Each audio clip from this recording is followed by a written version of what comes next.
بسم اللہ الرحمن الرحیم۔ حضرات گرامی، میں مفتی انوار الحق قاسمی آپ حضرات کی خدمت میں چند مسائل کو رکھنا چاہتا ہوں۔ غور سے سنیے اور اس پر عمل کیجیے، انشاءاللہ آپ کو بھی اجر ملے گا اور مجھے بھی اجر ملے گا۔ پکی اینٹ سے کسی شخص نے استنجا کیا اور استنجا کرنے کے بعد اس کو اچھے سے دھو دیا پانی سے، اس سے دوبارہ استنجا کیا جا سکتا ہے۔ البتہ کچا مٹی کا ڈھیلا اگر اس سے ایک مرتبہ استنجا کر لیا تو، اور وہ چھوٹا ڈھیلا ہے سوکھ گیا، اس سے دوبارہ استنجا نہیں کیا جا سکتا۔ بڑا ڈھیلا ہے تو اس کو دوسری جانب سے استنجا کیا جا سکتا ہے۔ دوسرا مسئلہ ہے، دودھ پینے والے بچے نے اگر پیشاب کر دیا تو اس کا پیشاب ناپاک ہے، نجس ہے، اس کو دھونا پڑے گا۔ جیسے شیرخوار بچے کے علاوہ کوئی شخص اگر پیشاب کرتا ہے تو اس کا پیشاب جیسے ناپاک ہے، ایسے ہی اس کا بھی پیشاب ناپاک ہے۔ ام المومنین حضرت عائشہ صدیقہ رضی اللہ عنہا سے روایت ہے کہ نبی علیہ السلام کو ایک دودھ پینے والا بچہ دیا گیا۔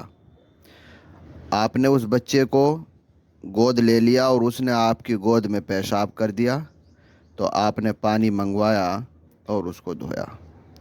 لہذا شیرخوار بچہ بھی اگر پیشاب کر دے تو اس کپڑے اور بدن کو دھویا جائے گا۔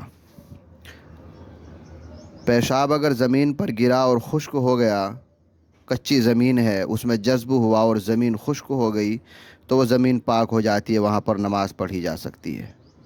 ایسے ہی گھاس کے اوپر پیشاب تھا یا کوئی ناپاک چیز، خون وغیرہ پڑا ہوا تھا اور وہ خشک ہو گیا تو اس پر بھی نماز پڑھی جا سکتی ہے، وہ بھی پاک ہو جائے گا۔ اور اگر کسی شخص نے وہاں پر پیر رکھ دیا جو گیلا اور بھیگا ہوا پیر تھا اور اس پیر پر پیشاب کے اثرات نہیں آئے تو وہ پیر بھی پاک رہے گا، ناپاک نہیں ہوگا۔ وہاں کھڑے ہو کر نماز جنازہ بھی پڑھی جا سکتی ہے۔ البتہ ایسی زمین سے علماء نے تیمم کرنے کو ناجائز لکھا ہے کہ تیمم نہیں ہوگا۔ ایک عوام الناس کے اندر بات چلتی ہے کہ بے نمازی کا جھوٹا خنزیر کی طرح ناپاک ہے۔ دیکھیے، نماز چھوڑنا سخت گناہ ہے، لیکن اس کی وجہ سے بے نمازی کے جھوٹے کو خنزیر کے جھوٹے سے بدتر یا اس کے برابر کہنا، اس کے جھوٹے کو حرام کہنا، یہ غلط ہے، صحیح نہیں ہے۔ انسان کا جھوٹا بہرحال پاک ہے، گو وہ بے نمازی ہے، اس کو گناہ ملے گا، حتیٰ کہ کافر ہی کیوں نہ ہو، اس کا جھوٹا بھی پاک ہے۔ اس طرح کی باتیں صحیح نہیں ہے اور ایسی باتیں کرنی بھی نہیں چاہیے۔ ایک ایمان والے کی قدر کرنی چاہیے، اس کا اکرام کرنا چاہیے۔ ناپاک پانی تھا، مشین کے ذریعے اس کو فلٹر کر دیا گیا، کیمیکل کے ذریعے اس کو صاف کر دیا گیا اور وہ پانی بالکل صاف شفاف بن گیا۔ گٹر کا گندا پانی تھا، نالی کا پانی تھا، مشین کے ذریعے اور کیمیکل کے ذریعے اس پانی کو پاک کیا گیا تو وہ پانی پاک نہیں ہوگا، ناپاک ہی رہے گا، گو وہ بالکل صاف اور شفاف کیوں نہ ہو جائے۔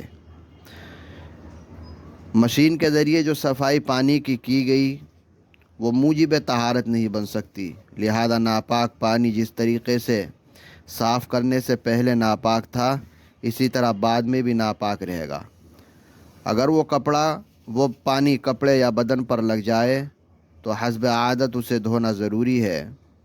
البتہ اگر وہ ناپاک پانی جاری نہر میں یا جاری پانی میں ڈال دیا گیا اور نجاست کا کوئی اثر نہیں رہا اور جس پانی میں اس کو ڈالا گیا ہے اس کا رنگ، بو، ذائقہ ظاہر نہیں ہوا تو پھر پاک ہو جائے گا۔